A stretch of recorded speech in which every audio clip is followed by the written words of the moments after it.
Hi friends, welcome back. I hope you all had a great week. We were pretty much just shuttling kids back and forth most of the week, getting routines back on schedule after spring break, all that fun stuff. My word of the month is prioritize or priorities.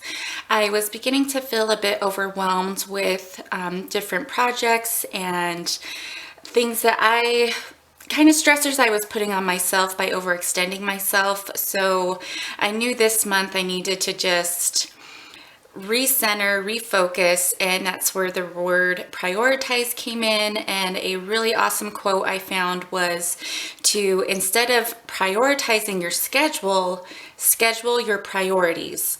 And I do time block. That has been very helpful. But our week it's been really working well. Today, what we're going to be doing, that's just life update. But today what we're going to be doing is our week 1 check-in for paycheck number 1 for the month of April. I have my weekly check-in sheet right here. This is for all of my variable expenses.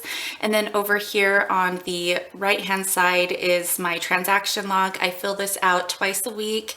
It's color-coded over here in this checkbox section. Yellow is variable expenses, which are purchases from these categories. Blue is sinking funds. Pink is a bill. And then a green box, which, yeah, there's some right here. That is money flowing in or income, whether it's our W-2 jobs or side hustles, things like that. I'm going to get you guys zoomed in so you can see all the nitty-gritty details, and we'll get started. Okay, now that we are nice and zoomed in, I'm going to start filling this out.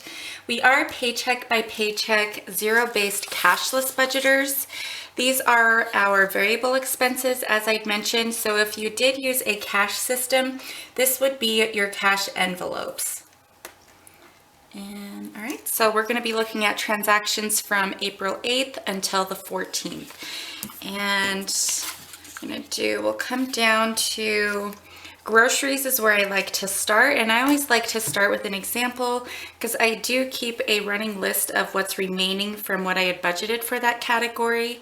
And I can see that we still have $121.21 remaining. I normally budget $400 to last us for 2 weeks. We are a family of 5.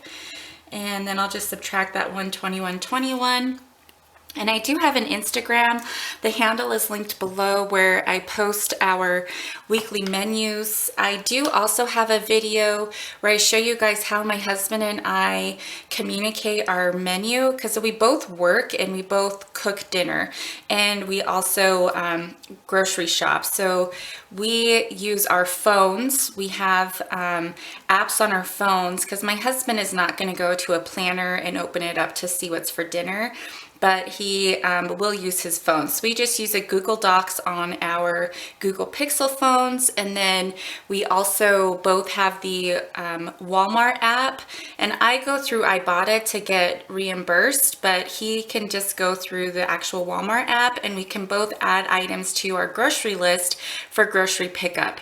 And it just makes it so easy, you guys. If you are in a household where you and your partner both are involved in the groceries and meals, that's a system that we found to work really well. And I'll leave a link to that video, as I said, in an information card. And then if you want to go to my Instagram and check out what we're having for dinner this week.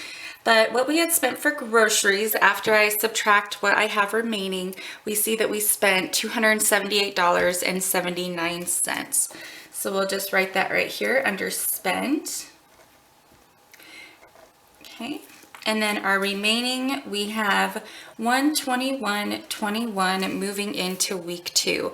And I do find that the first week, we usually spend more money, and then the next week, we kind of rein it in. And that's why doing these weekly check-ins is just so helpful, because it can help you to realize that, oh yeah, we're going to be going over budget if we don't get our stuff together. Eating out entertainment, a lot of this has been eating out. As I said, we spent a lot of the week running kids around. we're trying to just readjust our schedule to kids' practice for sports activities, and making sure everybody is fed, healthy, and happy. And so, you know, when things get hectic, you're usually looking for something quick and simple, but I do also want something healthy for my kids. And that can be more expensive. Let's see, gas was $128.09. You guys are going to see tomorrow when I do my paycheck budget sheet for paycheck number 2, I am bumping up gas.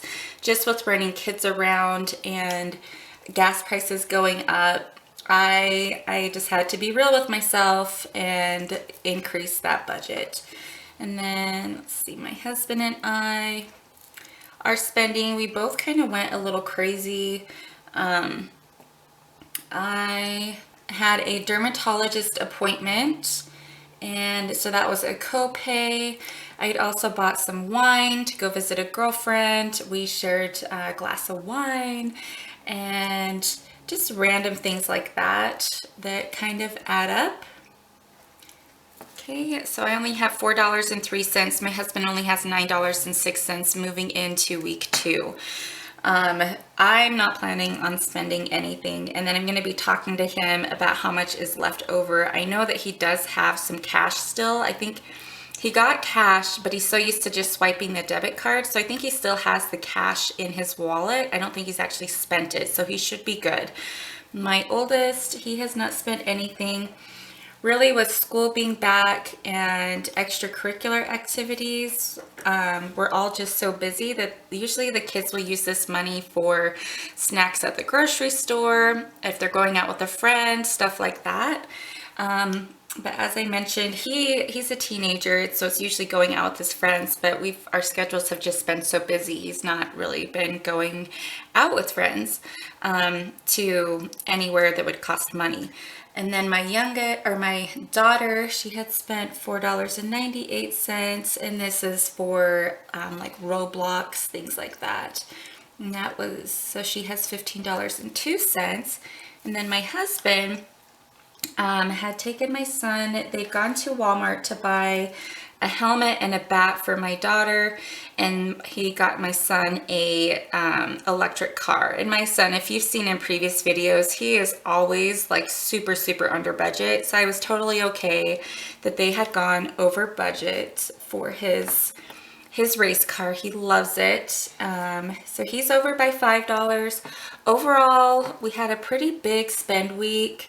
We're really going to have to rein it in on groceries and eating out and household and pets. But we spent $776.74. I think it is totally doable for us to pull it together for week 2. But stay tuned for next week to see how we did with reining in our spending. But that's where we're sitting moving into week 2 for our variable expenses. All of these yellow boxes, I'm going to go ahead and check these off and switch you guys over to the paycheck budget sheet, and we'll finish reconciling the transactions. Here we are at the paycheck budget sheet. This is where all of our financial information is housed, with income, bills, variable expenses, sinking fund transactions, debt, are all different tables on this one-stop shop. All of the sheets that you guys see me use are available on my Etsy shop. It's linked in the description box below as well. They're very affordable. If you're just starting out or you're wanting to change up your current budgeting system, you can go check it out, see if these sheets would be helpful for you. We're going to start here at the top with our income. Oh, you know what? Oh my goodness. When I was checking off boxes, I checked off income, and I meant to check off my yellow boxes. Oh my goodness. Such a goofball. Okay. All of our yellow boxes are checked off. Now we're going to have to go back through the green boxes. Okay, so first we'll start out with income number 1. It had come in as expected, I used to estimate it at $28.70, but with the new year, we're contributing more to our 401k. We also make contributions to flexible spending accounts, so that decreases your taxable income. So I am totally okay with that, but I did realize I needed to change my underestimate of this amount. So I changed it to $28.50. Which is right where I want it to be. It came in more than expected. It's a pleasant surprise. It was over by $13.46. So we'll go ahead and write in $28.63.46. And I'm just gonna do a little X that way. We'll come down to income 2. We'll save those for later. But income 2, that was 97.13, more than we expected, which again is great. And okay, I think that is it. But then we had some extra income. There was money for some dubia cockroaches, as I'd mentioned in previous videos. That's a little side hustle that we have. It's not something we consider a major side hustle. It's just more for convenience. We have a bearded dragon. I have friends and neighbors that have other exotic pets that eat bugs, and we kind of inherited this dubia cockroach colony. They're an excellent food source for pets like that, and so we sell them for super cheap. They're normally quite expensive, so we got $15 for that. And then my husband had received a refund from an online school he had gone to. That was a pleasant surprise. It was a check for $181.42. We have been upgrading our enclosures for our fish and our bearded dragon. Most of that has been through Facebook Marketplace, selling our old tanks, buying new tanks, and my husband had sold our old one for $150.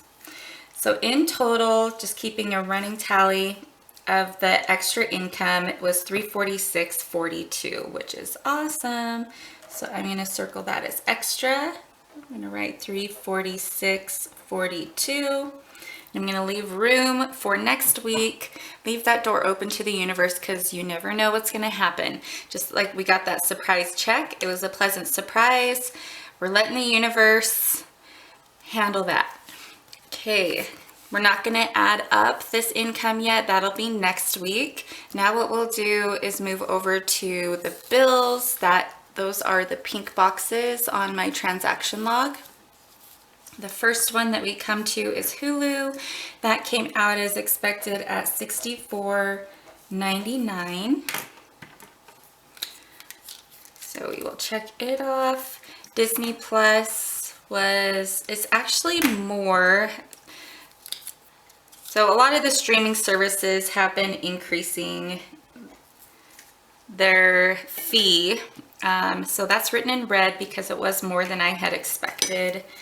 But in the future, I'm going to be putting $7.99 in the expected section.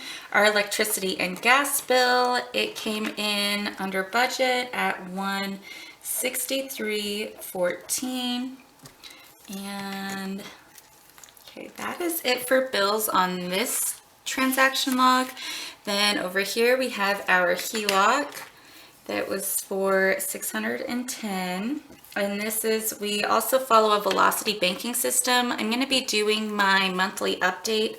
You guys will see that on Sunday, that video. But I have an entire series if you want to see more about it, but it's where we're using our HELOC. I paid off my last student loan. It's not a part of the forbearance because if it was a refinance, so I was still accruing interest. So we implemented the velocity banking strategy to save money on interest. Next is daycare. That came out as expected at $174, and then our cell phone was as expected at $247.30. Okay, those are all of the bills that have cleared for this week. Then we have our variable expenses, which is that sheet that we'd started with, but I'll plug in these numbers next week. But this is where that $400 came from, to figure out that example I showed you guys, to figure out how much I'd spent on groceries. But these are what we budget for all of our variable expenses. Next is sinking funds. So how I handle my sinking funds is, on this table is where I keep track of any money that is spent or contributed to all of my various categories. So that sinking funds, you guys, they have been the biggest, by far the biggest game changer in our budgeting success, and still being able to maintain the lifestyle that we want. Again, we had to be realistic and with our spending, but we're still able to go on vacations, maintain our home, decorate our home. Our kids can do extracurriculars, all that sort of stuff. Okay, so first up is electronics, and this was a Circle Home app I had accidentally renewed, but it's non-refundable. I canceled it for next year, but that was kind of a whoopsie $50 expense, unfortunately. And then another purchase through electronics was a iPad case for my daughter. So if you guys, with those electronics, make sure you get quality cases for your kids. It will save you some headache and frustration. So electronics, what we had spent was $66.21. Next is home maintenance. And let me see, I'm gonna go ahead and check those two off. Next, for home maintenance, we had contributed some money. I told you guys, I think it was last week, about the tank situation. I had pulled some money from home and pet sinking funds to cover the charge of the new tank we were buying, and that was to tide us over until we sold our old tank, and then the plan was to put that money back into those accounts. So that's what I'm doing here. Our tank, $100 from that $150 is going to go into home maintenance. Okay, and then next is for pets. We are going to contribute $50. So parentheses, this is something I learned in financial terms, means subtraction. So that's why this is written in parentheses and these are not. Next, for our home maintenance, I had purchased a beautiful cross that one of my friends, her son is welding, and he welded this beautiful cross. It's out of horseshoes. It's very rustic. Our decor in our home is kind of like a farmhouse style, and the cross is just beautiful, you guys. So that was $30. Next, for home maintenance, we had purchased a new head for our pressure washer. I love my pressure washer. And then I think that was it for home maintenance. So total, what we had spent within this category was $62.47. Okay, and then I'll check that off. Okay. And next on here is clothes. And this, for my kids, this clothes category, this is kind of getting to be all-inclusive, where it's extracurricular, it's learning activities. Like I bought some books this week from Costco for my kids, and I pulled it from that category. It's school clothes, shoes, equipment, so the bat and the helmet for my daughter. It's not just pants, underwear, socks, shirts, shoes. It's all-inclusive for my kids. So I, for my sinking fund contribution, I budgeted $1,000 per kid per year. And that's, I have 3 kids, so that's $3,000 per year. And dividing that by 12 is $250 a month that I contribute to that sinking fund category. So that's kind of how we handle that. But yeah, that was close. So we'll check this one off. And then this was the books. This was the, I'm trying to remember what that one was, but this was the helmet and the bat. And then I can't remember what this one was. I think it was something for, oh, that was knee pads for my oldest. He's practicing skateboarding and learning some tricks, and he's tearing up his knees, so we got him some knee pads. So you see, it's just like any possible thing for my kids. It should really just be titled Kids Miscellaneous. Next, so what we total spent on that was $84.92. Okay, that takes care of the sinking funds. And I think, let me see if everything else has been addressed, because I do have this extra money, but whenever we have extra, I like to put that towards debt. And I thought I had noted it here, but I guess I did not. So how we handle our zero-based budget, this is our W-2 pay up here, this income 1 through income 3. And for paycheck 1, all of that money gets rolled over. So after we've paid our bills and spent through variable categories, whatever's left over, that gets rolled into paycheck 2, just as a buffer for the month in case a catastrophe were to happen. We want to have that money just kind of sitting there as a security blanket. But any extra money through side hustles, through surprise paychecks that come through the mail, that gets immediately thrown at debt. So that's what I'm going to track right here. And let's see, today's date, I'm filming this on a Thursday. You guys are going to see it tomorrow, but today is the 15th. So we're just going to write HELOC extra, because what I'm going to do, I had that money, that $150 from the tank that I put into the sinking funds, but we still have that other extra. So I'm going to subtract that $150. So we're going to be throwing $196.42. Okay. And I'm actually down here at the debt table. We did have some debts clear, or some minimum payments clear for our debts, like the cell phone. So I can update the cell phone. You can see that had cleared. Our HELOC had also cleared. But the cell phone's really easy because that's not one of our extra debt focuses. It's just whenever we pay that bill, because we go through Verizon. So if you have financed your cell phone with, this is one cell phone and a Gizmo watch. We paid off our other 2 cell phones, but this is what we still owe on those devices. But if you have an account through the same place that you financed your phone through, usually your bill to pay down your phone will be tied into your service bill.